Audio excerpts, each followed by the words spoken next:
আমাদের কুরবানি অধিকাংশ মানুষের নষ্ট হয়ে যায়, আমরা অনেকে জানি না। একটা মাসআলা শিখে রাখেন, হয়তো কোনো আলেমরা বলেছে বা ইমাম সাহেব বলেছে হয়তো জুমার দিন। সেটা কি?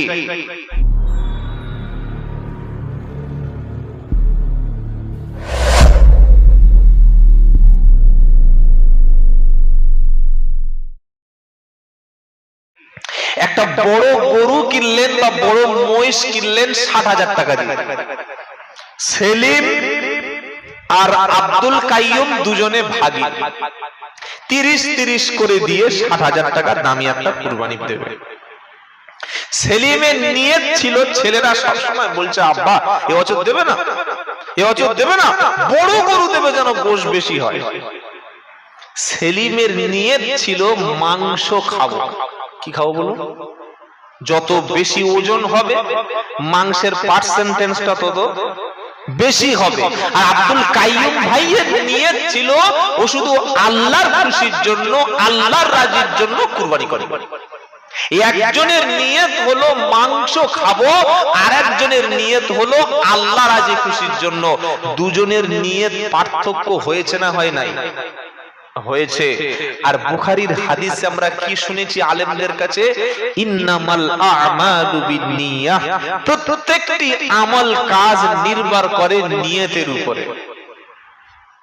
নিয়ত যদি কুরবানি না থাকে, উদ্দেশ্য যদি থাকে মাংস খাবো বা বেশি গোশ হবে, এটাই আমার উদ্দেশ্য, এটাই মাকসাদ, ও কুরবানি গেল। 2 নম্বর হলো সুদখোরের সঙ্গে যেন কুরবানির অংশ ভাগিতে রাখবেন না। পাক্কা সুদের ব্যবসা, পাক্কা সুদের ব্যবসা, তাকে নিয়েছে কুরবানির ভাগী অংশ করে, ওর সঙ্গে কুরবানি করা জায়েজ না। আর একটা বলবো, এটা বললে আর কুরবানি কেউ দেবে? বলবো বলবো কি বলুন? আমি তো আর ইমাম না যে আমার চাকরি চলে যাবে। যেটা সত্য সেটা বলে দিয়ে যায়। যে ফুল বেনামাজি জুমার নামাজ পড়ে না, জুমার নামাজ পর্যন্তই পড়ে না, এরকম বেনামাজির কুরবানি আল্লাহর দরবারে কবুল হবে, এই গ্যারান্টি কোরআনেও নাই, হাদিসেও নাই। মনে থাকবে কথাটা। এটা জুমার দিন যদি ইমাম বলে দেয় তো ওনার চাকরি নিয়ে টানাটানি হয়ে যাবে, তাই ওনার চাকরিটা থাক, আমি তো 2 ঘন্টার মেহমান, আমি বলে দিয়ে যাই। যার নামাজ নাই তার কুরবানি যদি বলে কুল ইন্না সালাতি ওয়া নুসুকি ওয়া মাহইয়ায়া ওয়া মামাতি লিল্লাহি রাব্বিল আলামিন লা শারীকা লাহু ওয়া বিযালিকা উমিরতু ওয়া আনা আউয়ালুল মুসলিমিন। 8 নম্বর পারা 9 নম্বর পৃষ্ঠা 9 নম্বর লাইনের 162 নম্বর আয়াত সূরা আনআম। আল্লাহ বলছেন বলো কুল ইন্না সালাতি, নিশ্চয়ই আমার নামাজ, ওয়া নুসুকি, নিশ্চয়ই আমার কুরবানি, ওয়া মাহইয়ায়া, আমার জীবন, আমার হায়াত, ওয়া মামাতি, আমার মউত, সবটুকু আল্লাহর জন্য। মনে থাকবে ইনশাআল্লাহ। চায়না আছে, তারপরে উত্তর পশ্চিম দিকে পাকিস্তান আছে, আবার আমাদের দক্ষিণ দিকে বঙ্গোপসাগর আছে, শ্রীলঙ্কা আছে, এরকম দেশ আছে। আপনি বর্ডার ক্রস করে অন্য দেশে চলে যাবেন, আপনি কিন্তু বেআইনি কাজ করলেন। ঠিক তেমন করে যখন কোন মুসলমান লা ইলাহা ইল্লাল্লাহ পড়ে নেয়, মুহাম্মাদুর রাসূলুল্লাহ সাল্লাল্লাহু আলাইহি ওয়াসাল্লাম পড়ে নেয়, তখন সে একটা গণ্ডির মধ্যে প্রবেশ করে, এবং এই গণ্ডিটা এতটা সূক্ষ্ম, এতটা কঠিন, এই গণ্ডির বাইরে গিয়ে কিছু করা আপনার বা আমার কোনো অধিকার নাই। কি বলছি কথা বুঝতে পারছেন? আমি এসে আমাদের এই কমিটির ছেলেদের বলছিলাম যে ভাই, জলসা আপনারা দিয়েছেন বা এই কবরস্থানের বিষয় আপনারা খুব ভালো কাজ, কিন্তু বর্তমান যুগে জলসার প্রয়োজন আছে বলে অন্তত আমি আর মনে করি না। কারণ এমন কোন ব্যক্তি নেই যে তার হাতে স্মার্টফোন নেই। আর আমরা 24 ঘন্টা ইউটিউবে শুনছি। কালকের আমার প্রোগ্রাম ছিল হুগলি জেলার আরামবাগ থানার ওই মায়াপুরের ওখানে। তো যে বাড়িতে গিয়ে বসেছি, টিফিন হবে, খাওয়া দাওয়া হবে, ও বাড়ির একটা ছেলে আছে, ওর বয়স এই 8 বছর 7 বছর হবে। ও গিয়েই দেখি আমার একটা বক্তব্য অনলাইনে চালিয়ে শুনতেই আছে। আবার কি রে বাবা, ও শুনছে আর খালি আমার মুখের দিকে তাকাচ্ছে, ভাবছে সেই মালটা এই তো। কি বলছি বুঝতে পারছেন? ভাবছে সেই সত্যি সেই মালটা নাকি অন্য কেউ। এই হচ্ছে অবস্থা আমাদের। তো এত শোনার টেন্ডেন্সি প্রচুর শুনি আমরা। শোনার মধ্যে কল্যাণ নাই, কল্যাণ আছে ভাবার মধ্যে, মানার মধ্যে। আর বেশি কথা শুনে টাইম নষ্ট করব, ফজরের নামাজ কাজা করব, ওই ওয়াক্তটা আমি আর নাই। সে আগে অনেক আগে করেছি। কি বলছি কথা বুঝতে পেরেছেন? জলসা শোনা, জলসা করা, জলসা দেওয়া ফরজ, ওয়াজিব, সুন্নাত না, কিন্তু 5 ওয়াক্ত নামাজ পড়া ফরজের ডেফিনেশন কি, সংজ্ঞা কি, কাকে ফরজ বলে? আমাদের মুসলমানদের অনেক ছেলেদের ফরজ জিনিসটা জানে না। ফরজ হলো ডাইরেক্ট আল্লাহর হুকুম। কার হুকুম? যদি বলে কোন পীর সাহেব, ফকির সাহেব, আমির সাহেব, মুফতি সাহেব, মুবাল্লিগ সাহেব, ইমাম সাহেব, এদের হুকুম না। ফরজ একেবারে ডাইরেক্ট আল্লাহর হুকুম। কোরআনের সুস্পষ্ট বিধান দ্বারা, আদেশ দ্বারা বা অর্ডার দ্বারা প্রমাণিত। যেমন 5 ওয়াক্ত ফরজ নামাজ, রমজানের রোজা, পর্দার বিধান, হালাল খাদ্য খাওয়া, বাপ মার খিদমত করা, এগুলো কি ফরজ। যদি কেউ না করে, পালন না করে, ছেড়ে দেয়, তাহলে সেই ব্যক্তির জন্য কবিরা গুনাহ, বড় পাপ হলো। আর বড় পাপ বা কবিরা গুনাহ খাস তওবা ছাড়া কখনো মাফ হয় না। কথা শুনবেন, বুঝবেন, ভেবে তবে বাড়ি যাবেন, ভাববেন, বুঝে নিয়ে বাড়ি যাবেন। হা করে ভাইয়া ব্যাস কিছু লাভ নেই। ফরজ পালন না করলে পাপ হবে, কবিরা গুনাহ হবে, কিন্তু ফরজ অস্বীকার করলে ও আর মুসলমান থাকে না। কথা বুঝে এসেছে বাবা? যদি আল্লাহর কোন ফরজ হুকুম কেউ অস্বীকার করে, ও আর মুসলমান থাকে না। যেমন পর্দা বিধান আল্লাহর হুকুম, এটা কোনো মুফতি সাহেবের ফতোয়া না, কোন মাওলানা সাহেবের ফতোয়া না। আপনি বা আমি আমার মেয়েকে বা স্ত্রীকে বা বোনকে বা কন্যাকে পর্দা করি বা না করি, এটা আমার ভুল। কিন্তু আমি যদি বলি আলেমদের ফতোয়া অনেক কঠিন, ও মানলে হবে না, ওসব মানা আমাদের পক্ষে, আলেমদের ফতোয়া না, আল্লাহর হুকুম। পর্দা প্রথাকে অস্বীকারী সুস্পষ্ট কাফের। 2 নম্বর, যাদের ক্ষমতা আছে তারা হজ করতে যাবে, আপনি করলেন না, পাপী হলেন, কিন্তু হজের বিধান অস্বীকারী কাফের ব্যক্তি। কথা মনে থাকবে ইনশাআল্লাহ। নামাজ পড়েন না, ছেড়ে দিয়েছেন, আপনি পাপী হবেন, আল্লাহ শাস্তিও দিতে পারেন, আবার যদি মনে করে ক্ষমাও করতে পারেন। কিন্তু নামাজ যদি কেউ অস্বীকার করে, এই কি লাভ আছে নামাজ পড়ে? কি লাভ আছে নামাজে? নামাজ পড়ে কেউ বড়লোক হয়েছে? নামাজ পড়ে কারো জীবনে উন্নতি হয়েছে? কেউ জীবনে কোনো ডেভেলপ করতে পেরেছে? বরং খালি সময় নষ্ট, বেকার মসজিদে গিয়ে মাথা নিচু করে ও সব ঝামেলা করতে না। এটা বলা মানে আল্লাহর হুকুম নিয়ে আপনি তাচ্ছিল্য করলেন, আল্লাহর হুকুমকে আপনি বৃদ্ধাঙ্গুল প্রদর্শন করলেন, আপনি আর মুসলমান থাকলেন না। কথা মনে থাকবে ইনশাআল্লাহ। এটার নাম হচ্ছে ফরজ, সরাসরি আল্লাহর আদেশ, সরাসরি। ফরজের পরের হুকুম হলো ওয়াজিব। ফরজের পরের হুকুম কি বলেন? ওয়াজিব। ওয়াজিবটা কি? ওয়াজিব যদি কেউ অস্বীকার করে কাফের হবে না, কবিরা গুনাহ হবে, কাফের হবে না। যেমন আসসালামু আলাইকুম বললাম, ওয়া আলাইকুমুস সালাম বলা ওয়াজিব। বিতিরের নামাজ পড়া ওয়াজিব, ঈদের নামাজ পড়া ওয়াজিব, কুরবানি করা ওয়াজিব। মনে থাকবে ইনশাআল্লাহ।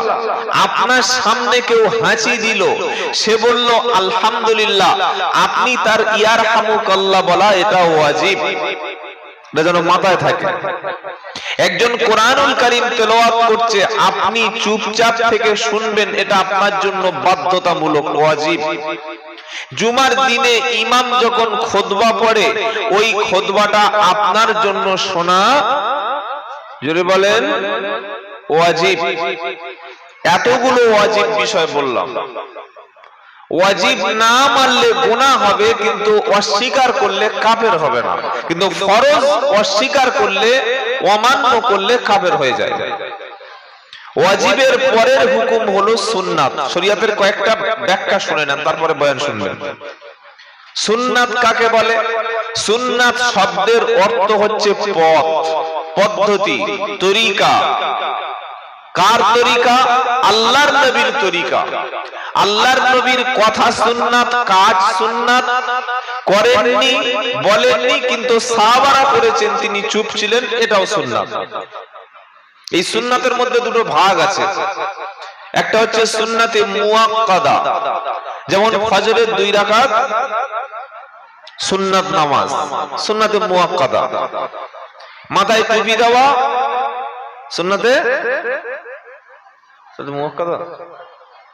হে বলছেন নাকি আমি বললাম বলে বলছেন? মাথায় টুপি যদি কেউ না দেয় পাপ হবে না, দেওয়াটাই ভালো। মনে থাকবে ইনশাআল্লাহ। আর এটা মাথায় থাকে যেন। দস্তরখান বিছিয়ে খাওয়া সুন্নাত, যদি কেউ না খায় গুনাহ হবে না, কিন্তু তিনি একটা বিশেষ সওয়াব থেকে বঞ্চিত হয়ে গেলেন। আল্লাহর নবীর জীবন আদর্শ তরিকা হচ্ছে সুন্নাত, যার মধ্যে নবীর সুন্নাত যত বেশি থাকবে, কিয়ামতের দিন সেই ব্যক্তি আল্লাহর কাছাকাছি নবীর সুপারিশ তত বেশি পাবে। সেজন্য যে কোনো সুন্নাতকে আপনি ছাড়বেন না, যে কটা সুন্নাত পারবেন জীবনে আমল করব বলি ইনশাআল্লাহ। সুন্নাতের পরের আমল হলো নফল। নফল কি? অতিরিক্ত আমল, যেমন তাহাজ্জুদের নামাজ, প্রতি মাসে 3টি করে রোজা রাখা, কোরআন তেলাওয়াত করা, এগুলো কি? নফল ইবাদত। যে যত বেশি করবে তার পুরস্কার তত বেশি হবে। তাহলে ফরজ জানলাম, ওয়াজিব জানলাম, সুন্নাত জানলাম, নফল জানলাম। হালাল আর হারাম একটু বলবো। হালাল মানে আল্লাহ যেগুলোকে পারমিট করেছেন, আল্লাহ যেগুলো আল্লাহর হুকুমে যেগুলো লিগাল, আল্লাহ যেগুলোকে ছাড়পত্র দিয়েছেন, এগুলি সব কি? হালাল। আর হারাম কোনগুলো? যেগুলো কোরআন দ্বারা, হাদিসের নস দ্বারা পরিষ্কার ভাবে নিষিদ্ধ করে দেয়া হয়েছে, সেগুলি হারাম। যেমন আপনি বিয়ে করতে যাবেন, 14টা নারী বিয়ে করা হারাম। 14 জন নারী, মা, খালা, চাচি, ফুফু, এইভাবে 14টা নারীর লিস্ট কোরআনের সূরা নিসায় আছে। এছাড়া গোটা পৃথিবীর সব নারীকে বিয়ে করা হালাল। আপনি খাবার খাবেন, হালাল কোনটা হারাম কোনটা? সুদ খাবেন না, মদ খাবেন না, আল্লাহর নিষিদ্ধ বস্তু খাবেন না, আল্লাহর নাম ছাড়া অন্য কোন ব্যক্তির নামে জবাই হচ্ছে এটা খাবেন না, আপনি রক্ত খাবেন না, শুকরের মাংস খাবেন না। এছাড়া পৃথিবীতে যাবতীয় যা কিছু আছে সবগুলি হালাল। সুবহানাল্লাহ বলেন। হালালের সংখ্যা অনেক বেশি, হারামের সংখ্যা কম। আল্লাহ যেগুলো নিষেধ করেছেন সেগুলো মুমিন ব্যক্তি খাওয়ার জন্য কোনোদিন কোনো অজুহাত পেশ করতে পারে না। আল্লাহর শরীয়তে সুদ চলে না, হারাম আছে? কোনটা জোরে বলেন। আল্লাহর শরীয়ত মানে আল্লাহর বিধানে সুদ হলো হারাম। কোন শিক্ষিত মুসলমান যদি বলে যে আল্লাহ হারাম করেছে, ঠিক আছে, তবে বর্তমান মুসলমানদের যা অর্থনৈতিক অবস্থা, যদি সুদের টাকায় গাড়ি বাড়ি না করি আমার জীবনে কোনো উন্নতি হবে না, ওর ঈমান গেল, আমল গেল, আখিরাত বরবাদ হয়ে গেল। কেন গেল? যেহেতু আল্লাহ যেটা হারাম করেছেন, নিষেধ করেছেন, ওটাকে বৈধতা দেওয়ার ক্ষমতা পৃথিবীর কোন ব্যক্তির, যদি বলেন, মৌলভী সাহেবের নাই, মুফতি সাহেবের নাই, ইমাম সাহেবের নাই, পীর সাহেবের নাই, ফকির সাহেবের নাই, কোন বক্তার বাপেরও নাই। আল্লাহ যেটা হারাম করেছেন সেটা হারাম, আর আল্লাহ যেটা হালাল করেছেন সেটা হালাল। হালালকে হারাম, হারামকে হালাল যদি কেউ মনে করে তাহলে সে ব্যক্তি কাফের। এতটুকু শুনে কথা শুরু করছি। হালালকে যদি কেউ হারাম আর হারামকে যদি কেউ হালাল বলে মনে করে, সে কি যদি বলেন পাকা কাফের। হারামকে হারাম বলে মনে করুন, হালালকে হালাল বলে মনে করুন। শরীয়তে গান বাজনা এগুলো কি হারাম।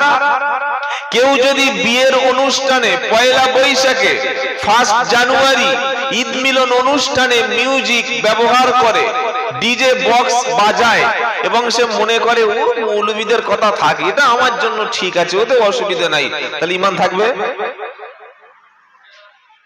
আল্লাহ আমাদের তৌফিক দান করুক, সকলে জোরে বলুন আল্লাহুম্মা আমিন।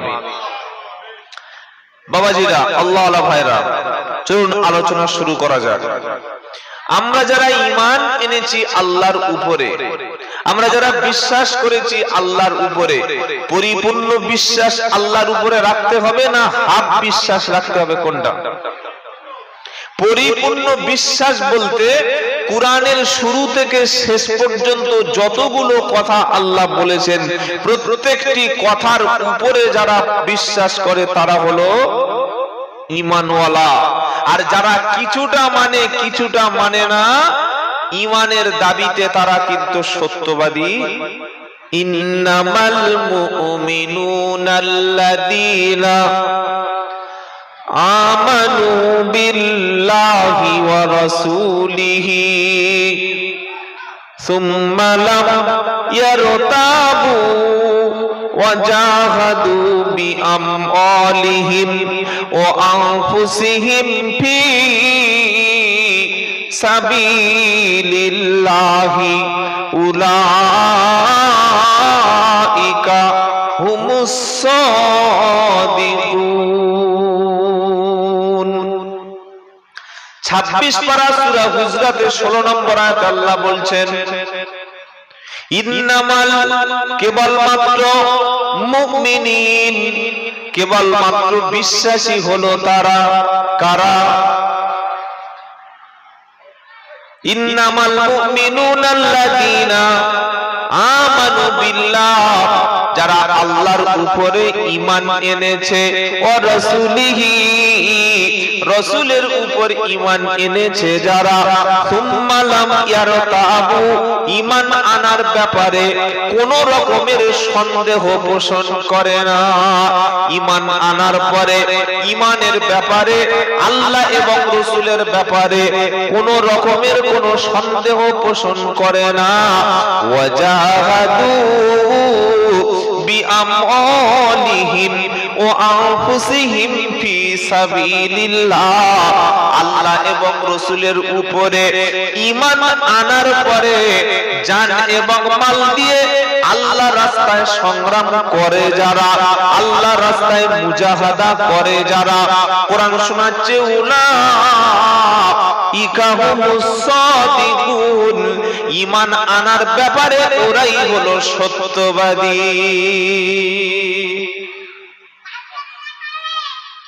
আল্লাহর উপরে ঈমান এনেছি, এটা অন্তর থেকে তো ইনশাআল্লাহ বলেন। ঈমান এনেছি যখন আল্লাহর পক্ষ থেকে কোন লাভ আমার জন্য আসবে তখন খুশিতে আলহামদুলিল্লাহ, আর যখন কোন ক্ষতি নেমে আসবে, যখন কোন বিপদ নেমে আসবে, যখন কোন মুসিবত নেমে আসবে, তখন আমরা বলি আল্লাহ এটা মেনে নিতে পারছি না। এটা পূর্ণাঙ্গ ঈমানদারের কাজ হতে। মানুষের স্বভাব কি জানেন? ওয়া ইদা আনআমনা আলাল ইনসানি আ'রাদা ওয়া নাআ বিযানিবিহি ওয়া ইদা মাসসাহুশ শাররু ফাদু দুআইন আরিদ। 25 নম্বর পারা, প্রথম নম্বর পৃষ্ঠা, 9 নম্বর লাইনের 51 নম্বর আয়াত, সূরা হামিম সাজদা। আল্লাহ বলছেন, আমি যখন কোন মানুষকে কোন কল্যাণ দান করি, কোন উপকার করি, কোন ভালাই দান করি, তখন আমার রাস্তা থেকে, আমার পথ থেকে, আমার ঘর থেকে, আমার কাছ থেকে তখন দূরে সরে যায়। আর লোকটি যখন কোন বিপদে পড়ে যায়, মুসিবতে পড়ে যায়, পেরেশানিতে পড়ে, তখন লম্বা দোয়া আমার কাছে শুরু করে দেয়। এ অভ্যাস হলো মানুষের অভাব। ওয়াইদা মাসাল ইনসানু দুরদানা লিদামবিহি আও কাইদান আও কাইমা ফালাম্মা কাশাফনা আনহু দুররাহু মাররা কাআল্লাম ইয়াদউনা ইলা দুররিম মাসসা। আল্লাহ পাক শোনাচ্ছে, মানুষ যখন বিপদ মুসিবতে পড়ে, বসে দাঁড়িয়ে শুয়ে শুয়ে তখন আমি আল্লাহকে ডাকতে শুরু করে, আর যখন বিপদ তার কাছ থেকে দূর হয়ে যায়, যখন সে পেরেশানি থেকে উঠে পড়ে, এমন ভাবে আমি আল্লাহ আমার কাছ থেকে সে ফিরে চলে যায়, মুখটা ফিরিয়ে নেয়, যেন কখনো বিপদে পড়ে সে আমাকে ডাকেনি। এই অভ্যাস মানুষের। অসুখ হলে তখন হাত থেকে তাসবিহ যায় না, মাথা থেকে তখন টুপি খোলে না, শরীর খারাপ হলে তখন নামাজ আর কাজা করে না। আবার যখন সুস্থ হলো, মসজিদ থেকে হারিয়ে গেল। বিয়ের আগে খালি বিবির পেটে যখন বাচ্চা ছিল, ফজরে সবাই দেখেছে জোহরে আছে, আসরে মাগরিবে ইশায় আছে, রাত 12টার সময় উঠে তাহাজ্জুদের নামাজ কাজা করছে না। সকলে বলছে খুব সুন্দর খাঁটি মুসলমান, লোকটি মনে হয় হেদায়েত হয়ে গেছে। দোয়া করছে, রব্বানা বিবির পেটে বাচ্চা যেন কন্যা সন্তান হয় না, আমার বাচ্চা যেন সুস্থ থাকে। কারণ আগের বউটা বাচ্চা হতে গিয়ে মারা গেছে। রব্বানা এই বিবিটা যেন সুস্থ থাকে, যেন কোন রকমের বিপদ আপদ হয় না। বাচ্চা যখন হয়ে গেল, 7 দিন বয়সে বাচ্চার আকিকা হলো, আর মসজিদে কেউ দেখতে পাচ্ছে না। সবাই বলল, কিরে বাবলু ভাই, মসজিদে কেন যাচ্ছিস না? বলল, যেটা চাচ্ছিলাম সেটা পেয়ে গেছি, এখন যাওয়া লাগবে না। কি চিটিং বাজ একবার ভাব, কত বড় ধরনের প্রতারক। চাকরি যখন পায় নাই, একটু হালকা আমার দিকে দিন, চাকরি যখন পায় নাই, ইন্টারভিউ হওয়ার আগে শুধু তাহাজ্জুদের নামাজ পড়েছে, ফজরের নামাজ পড়ে সবাই যখন বাড়ি চলে গেছে, ওই ইশরাকের আউবিন নামাজ পড়ে, দুরাকাত নামাজ পড়ে, আবার কোরআন তেলাওয়াত করে শুধু একটানা কেঁদে গেছে, আর বলেছে হালকা করে, হালকা, বেশি দিলে ঠান্ডা লেগে যাবে, বেশ বেশ ঠিক আছে, এবার ঠিক আছে। 5 ওয়াক্ত নামাজ পড়েছে আর কেঁদে বলেছে, রব্বানা এত লেখাপড়া শিখেছি, চাকরিটা পেয়ে গেলে নামাজ কাজা করব না, আমি কোনোদিন তাহাজ্জুদ ছাড়ব না। চাকরিটা যখন হয়ে গেল, মসজিদে জুমার দিন পর্যন্ত কেউ আর দেখে না। এবার বলুন ঈমানদার, আল্লাহ বলছেন, ইন্নামাল মুমিনুনাল্লাযীনা আমানু বিল্লাহি ওয়া রাসূলিহি। প্রকৃত ঈমানদার তারা আল্লাহ এবং রাসূলের উপরে ঈমান এনেছে যারা, সুম্মা লাম ইয়ারতাবু, ঈমান আনার পরে ঈমান আনার ব্যাপারে কোনো সন্দেহ পোষণ করে না। লাভ হলে আলহামদুলিল্লাহ, আর ক্ষতি হলে ক্ষতি হলে ইন্না লিল্লাহ, এটা ঈমানদার। এটা কি জোরে বলেন? এটা ঈমানদার। যখন অসুস্থ হলো, হসপিটালে শুয়ে শুয়ে আল্লাহ আল্লাহ ইল্লাল্লাহ ইল্লাল্লাহ ইল্লাল্লাহ, হসপিটালের বেড কাঁপিয়ে দিচ্ছে। না গিয়ে বলছে এটা মসজিদ না, এটা হসপিটাল। বলছে আল্লাহ আল্লাহ আল্লাহ আল্লাহ, হসপিটাল যেন ছাদ ফেলে দেবে, উড়িয়ে দিচ্ছে, এত জিকির করছে। ফেরেশতারা বললে এত বড় ওলি চলে এলো হসপিটালে, কিন্তু আব্দুল কাদের জিলানীর খালাতো ভাই। হসপিটাল থেকে যখন ছুটি হলো, আর বাড়িতে গিয়ে নামাজ নাই, রোজা নাই। এটা কিন্তু প্রকৃত ঈমানদারের কাজ না। প্রকৃত ঈমানদার কাজ কি? আল্লাহকে যখন ধরে, কোরআন যখন ধরে, ঈমান যখন আনে, নামাজ যখন ধরে, দিন যখন ধরে, মরণ পর্যন্ত ছাড়ে না। আর মরণ পর্যন্ত আঁকড়ে ধরে যারা, ওরাই হলো প্রকৃত ঈমানদার। জোরে বলুন সুবহানাল্লাহ।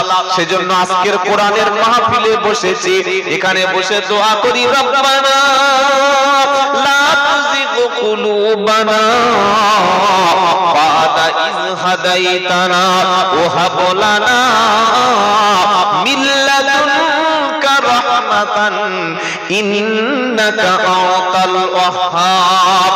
রব্বানা, একবার যখন হেদায়েত পেয়েছি, সুন্দর টুপিটা মাথায় পরে নিয়েছি, ওযু করে এশার নামাজ পড়ে নিয়েছি, দিনের জন্য কোরআনের জন্য বসেছি, রব্বানা মালাকুল মউত আসার আগ পর্যন্ত আর কখনো তোমাকে ছাড়ব না ইনশাআল্লাহ। বলি জীবনে কতবার আল্লাহর সঙ্গে চিটিংবাজি করেছে, হিসেব আছে? কতবার চিটিংবাজি করেছে? ঈদের দিনে এত সুন্দর পাগড়ি, এত সুন্দর পাঞ্জাবি, এত সুন্দর টুপি পরবে, বাড়ির লোক মনে করলে স্বামী মনে হয় ফেরেশতা। ঈদের নামাজ যখন হয়ে গেল, টুপিটা কোন গ্যারেজে চলে গেল, পাঞ্জাবিটা খুলে ফেলে দিল। এবার আসল চেহারায় ঈদের পরের দিন থেকে ফিরে আসলো। যে লোকগুলো রমজান মাসে জিব্রাইলের মতো ড্রেস পরেছিল, মিকাইলের মতো টুপি পরেছিল, আর ইসরাফিলের মতো পাঞ্জাবি পরেছিল, রমজানের এক সপ্তাহ পরে কি করে মালগুলো আজাজিল হলো? বলো। আবার এই মুসলমান বিয়ের সময় দামি টুপিটা পরেছে, সুন্দর পাঞ্জাবি পরেছে, সুন্দর সুন্নতি পোশাক পরে খুব সুন্দরভাবে বিয়ের মজলিসে বসে আছে, মুখে একটা কাপড় দিয়ে এমন করে বসে আছে, সবাই ভাবছে মাশাআল্লাহ আব্দুল করিম চাচার জামাই মনে হবে যেন বিশাল বড় মাওলানা। আর বিয়ের এক সপ্তাহ পরে যখন বিবি নিয়ে গ্রামে ঢুকলো, ওরা আর কেউ চিনতে পারছে না। সকলে বলছে আরে তোর মাওলানা জামাই কই? এটা কোন জামাই? বললে ওই তো আসল মাল। বিয়ের দিন টুপি পরেছিল, টুপিটা কোথায় গেল? পাঞ্জাবি কোথায় গেল? মাথায় পাগড়ি কোথায় গেল? হাজি রুমাল কোথায় গেল?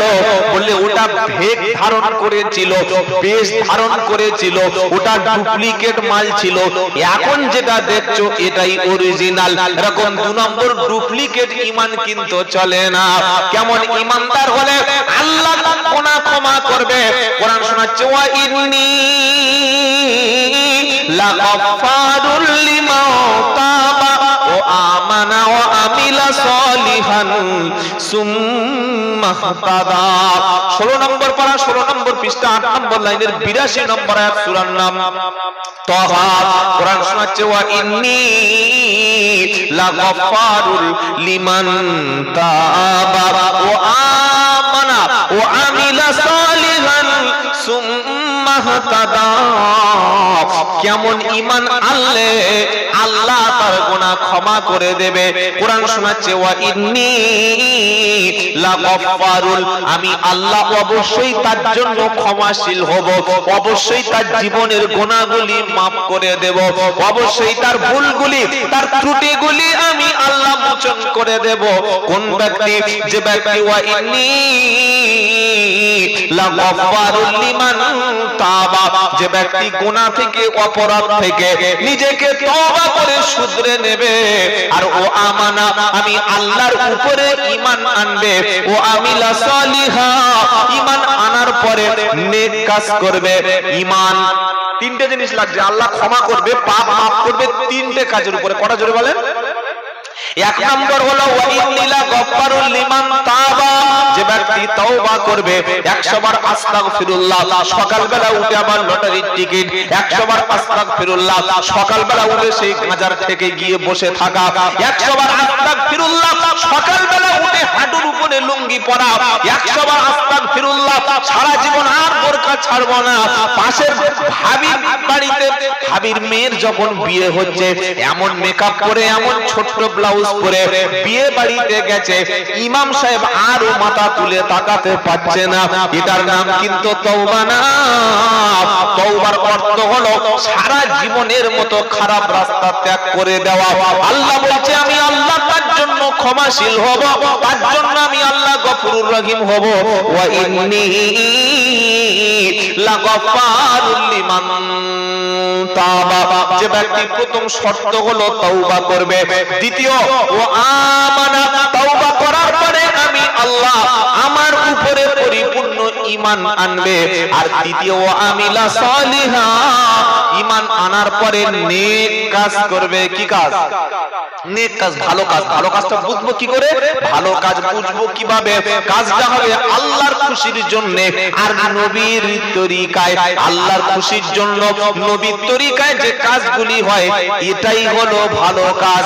তিনটি কাজ যারা করবে আল্লাহ বলছে সুম্মা হাতাদা, তওবা করবে, ঈমান আনবে, ভালো কাজ করবে, আর ভালো কাজের উপর জমে থাকবে মরণ পর্যন্ত যারা, তারাই কিয়ামতে জান্নাত পাবে, আমি আল্লাহ তাদের গুনাহ ক্ষমা করে দেব।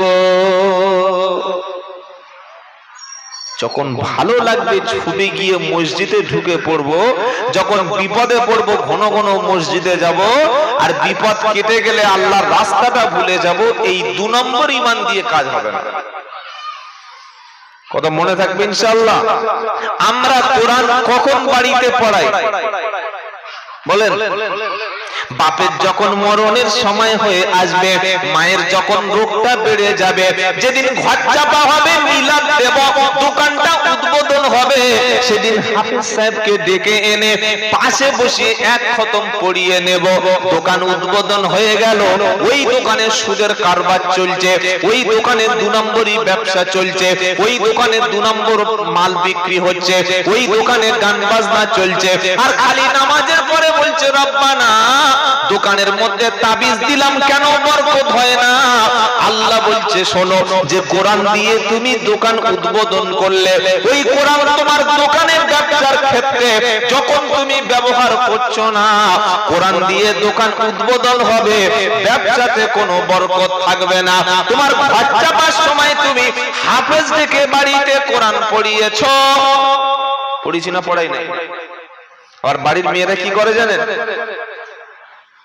জ্যান্ত লাল মোরগ জবাই করে রক্তটা ওই জায়গায় ফেলতে হবে। কোন জায়গায়? যেখানে ঘর চাপা হবে প্রথমে রক্ত দেয়। আবার কেউ কেউ দেখেছি কোন কোন মুসলমান, ফ্যানটা ঘুরে যাচ্ছে, একটু হালকা মার দিকে দিন, গরমে মরে যাবো, একটু হালকা হালকা, বেশ বেশ ঠিক আছে। কিছু কিছু মুসলমান দেখেছি যখন ঘর চাপবে, মানে ঘরের ভিত দেবে, 4টে ইট ইমাম সাহেবের কাছ থেকে পড়িয়ে আনে। দেখেছেন না? 4টে ইট পড়িয়ে আনলো, বলে হুজুর এমন করে দেবেন যেন জিন, খবিজ, ভূত, পেতনি, শয়তান, দুশমন কেউ ঘরে আসে। ইমাম সাহেবের কাছে ইট নিয়ে গেছে। আমি দেখি একদিন বাড়িতে আছি, আমি একটা মসজিদে জুমা পড়াই, একদিন ফজরের নামাজের পরে একটু শুয়ে আছি, দেখি বারবার ফোন করছে। কে ভাই? বললে হুজুর চলে এসেছেন। কোথায় রে? বলে বার হয়ে দেখো। বাড়িতে উঁকি মেরে দেখি 4টে ইট নিয়ে বসে আছে। কি হলো? ইট কি মাথা মারবেন নাকি? বলে না হুজুর, মাথায় মাথায় পড়বে না, 4টে ইট আপনি ফুঁদিয়ে দেবে। এর লাভ কি আছে? লো সর্বনাশ, লাভ বোঝেন না? 4টে ইট ঘরের 4 কোণে থাকলে, আর আপনার যা ফুঁক, হুজুরদের ফুঁক মানে বিশাল ব্যাপার। 4টে ইট যদি ঘরে পুঁততে পারি, জিন, খবিজ, দুষ্টু, জিন, বদমাশ, পেতনি, মানুষ, শয়তান কিছু কাছে আসবে না। আমি দেখলাম ভালোই ব্যবসা। যদি 2 মিনিটে আমি 1000 টাকা ইনকাম করতে পারি, এর চাইতে বড় ব্যবসা কি আছে?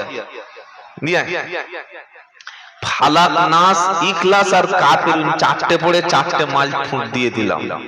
যাওয়ার সময় 500 টাকা দিয়ে চলে গেল, দারুণ লাভ হয়ে গেল। সকালের বাজারটা হয়ে যাবে, দুপুরের বাজারটা।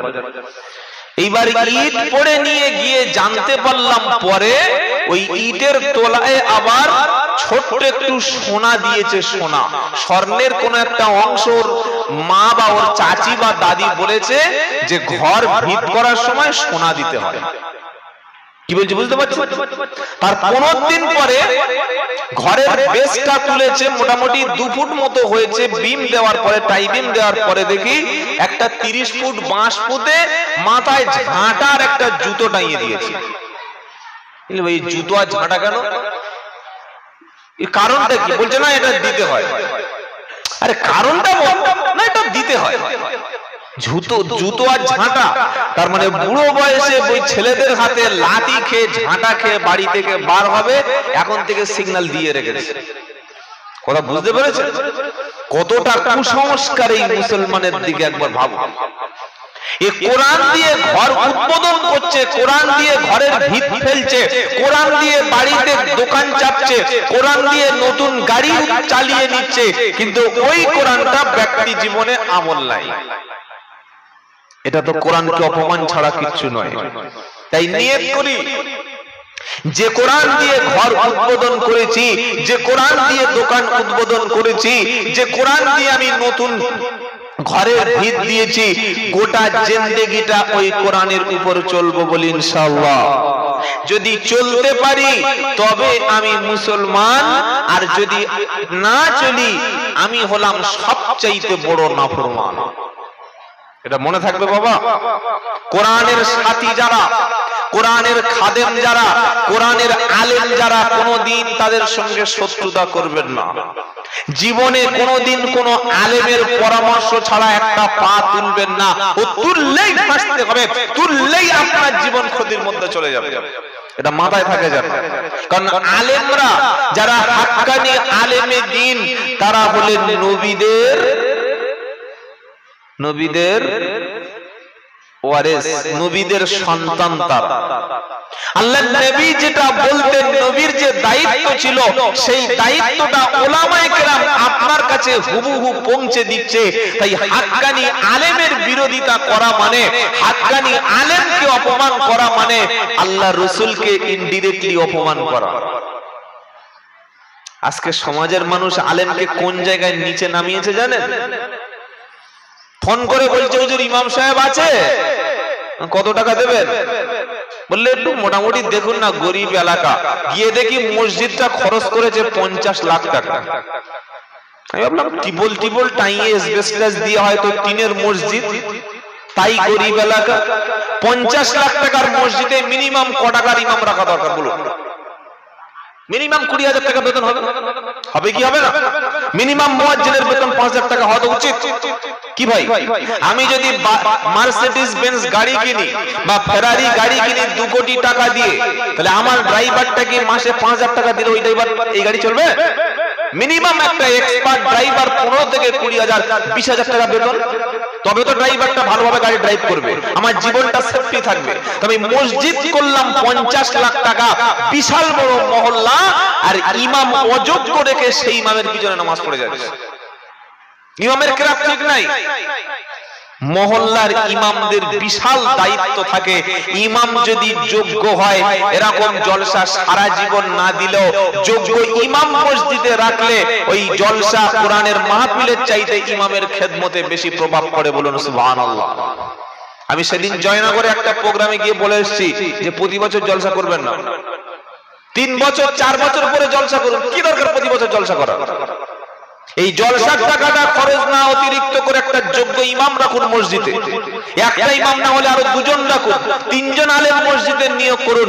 তারা মানুষকে ধরে ধরে দিন শিক্ষা দেবে, ধরে মানুষকে কোরআন শিক্ষা দেবে। আপনি আমাকে 10,000 12,000 15,000 দিয়ে কটা কথা শুনবেন, কটা জিনিস শিখবেন? আমি তো 2 ঘন্টা বেঁচে গেলে থাকবো না। কিন্তু এই টাকাটা যদি ইমামের হাতে আমরা দিতে পারি, তার দ্বারাই মহল্লার কাজ 24 ঘন্টা চালু থাকবে। বলুন সুবহানাল্লাহ। এটা বোঝার চেষ্টা করুন। যারা বুঝতে পারে না, না আমার বাপ করে এসেছে, রমজান মাসে বছর দেখি জলসা হচ্ছে, রমজান মাসে, ফাল্গুন মাসে রমজান পড়ে নাই, একদম দেখে দেখে ঠিক সেই ডেট। বললাম কেন? বললে আমার দাদুর দাদুর দাদু এই জলসাটা প্রতিষ্ঠা করেছিল, আজ কমপক্ষে 100 বছর হয়ে গেছে। ওই জলসাটা আমরাই করে যাচ্ছি, করব তো ফাল্গুন মাসের লাস্ট শনিবার। ওই ঈদের দিন পড়ুক, ভূমিকম্পের দিন পড়ুক, কিয়ামতের দিন পড়ুক, আর বাজ পড়ুক, আর মানুষ মরুক, আর কোভিড যাই হোক না কেন, জলসাই চলে যাবে। কি গোনামি মুসলমানদের বুঝতে পারছেন? মানে ওই ডেটাই করবো, বাপ মরে গেলে ওই ডেটে জলসা হবে। এটা গোনামি না? এটা গোনামি, সুস্পষ্ট গোনামি। তাই পশ্চিম বাংলায় জলসার পরিমাণ প্রচুর হালে বেড়েছে, মসজিদের সংখ্যা বেড়েছে, মাদ্রাসার সংখ্যা বেড়েছে, টুপিদারির সংখ্যা বেড়েছে, কিন্তু মুসলমানদের মধ্যে যে ঈমানি তাকাজা, ঈমানের যে একটা ভাব চিহ্ন থাকবে, সেই সংখ্যাটা আজ কমে আসছে।